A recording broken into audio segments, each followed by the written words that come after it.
ஆடி மாத முதல் வெள்ளிக்கிழமையொட்டி தஞ்சாவூரில் போக்குவரத்து போலீசார் இருசக்கர வாகனத்தில் ஹெல்மெட் அணிந்து வந்த 50 பெண்களுக்கு அம்மன் வேடமணிந்த பள்ளி மாணவி மூலம் தலா 1/4 கிராம் தங்க நாணயம் மற்றும் ஒரு பட்டுப்புடவையை வழங்கினர்.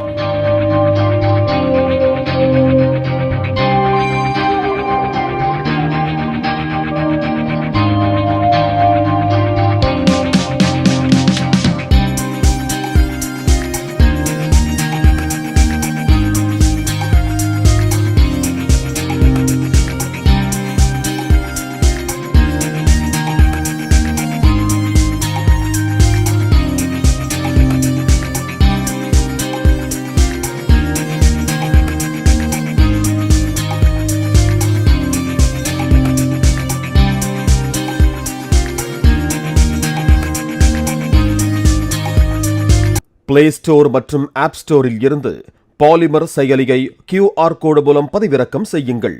செய்திகளை உடனுக்குடன் பெறுங்கள்.